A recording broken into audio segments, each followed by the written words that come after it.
Hello, our dear viewers. Thank you for watching MRIU TV. This is Pokopoko News. I'm Mbabazi Sharon.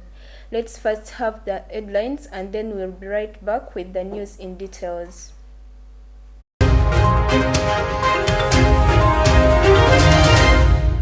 Oxfam suspends Democratic Republic of Congo staff over sexual misconduct claims.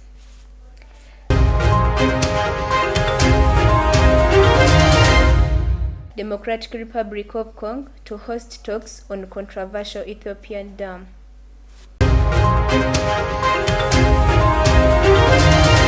As COVID cases spike, many Chilis fear toll of another lockdown. Egypt begins inquiry into cargo ships grouping. Shuki charged with violating secrets law. Doctors stage mass strike in Nigeria.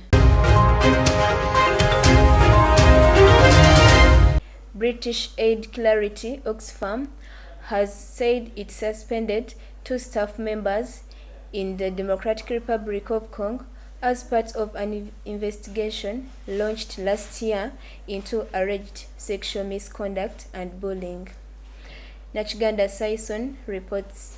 British aid charity Oxfam has said it suspended 2 staff members in the Democratic Republic of Congo as part of an investigation launched last year into alleged sexual misconduct and bullying. Oxfam, which works in 67 countries, sent a statement to the AFP news agency saying it had suspended 2 staff members as part of an ongoing external investigation, which we set up last November. It said this was over the allegations of abuses of power, including bullying and sexual misconduct. The Clarity said it had reported this to the Charity Commission, a government department that regulates.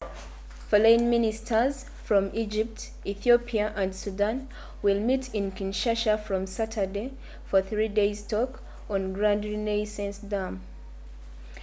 Nachiganda Saison reports. Foreign ministers from Egypt, Ethiopia, and Sudan will meet in Kinshasa from Saturday for 3-day talks on Grand Renaissance Dam. The foreign ministers of Egypt, Ethiopia, and Sudan will meet in Kinshasa from Saturday for talks on the controversial Grand Ethiopian Renaissance Dam on the Brunei Democratic Republic of Congo, officials said. The 3-day meeting will be hosted by President Felix Tshisekedi, who took over the chair of the African Union last month. Officials at the Foreign Ministry and Presidents said on Wednesday, confirming a report in publication Juani Afro. Despite successful vaccination drive, infections are increasing across Chile, exacerbating deep-seated inequalities. Nachiganda Saison reports. Despite successful vaccination drive, infections are increasing across Chile, exacerbating deep-seated inequalities. Since Santiago plugged into a strict total lockdown to curb record rates today COVID-19 infections, Nilda Bravo is not sure when she can go back to her job as a housekeeper or when she will next get paid. This week, daily COVID-19 cases countrywide surged past the 7,000 mark, the highest single-day tally in Chile since the pandemic first struck. New lockdown measures in force since last week are consequently stricter than before too. Residents can go out only twice a week to buy food and must present permissions to do. Egypt has begun a formal investigation into how a giant container ship blocked the Suez Canal and disrupted global trade. Namata Sanyu reports. Egypt has begun a formal investigation into how a giant container ship blocked the Suez Canal and disrupted global trade for almost a week. The probe will examine the vessel's seaworthiness and the crew's actions. The Ever Given has been anchored in the Great Bitter Lake, the canal's midway point, since being refloated on Monday. The 400-meter-long tall ship became wedged diagonally across the waterway on 23rd March after running aground amid high winds and a sandstorm that affected. Myanmar's ousted leader Aung San Suu Kyi has been charged with breaking a colonial-era official secrets law. Namatasanyu reports.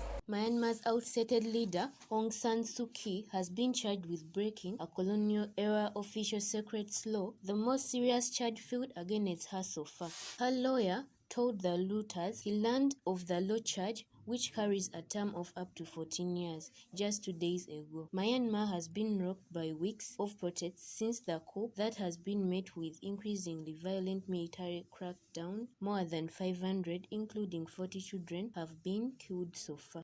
Doctors at state-run hospitals in Nigeria have embarked on inadequate facilities. Namatasanyu.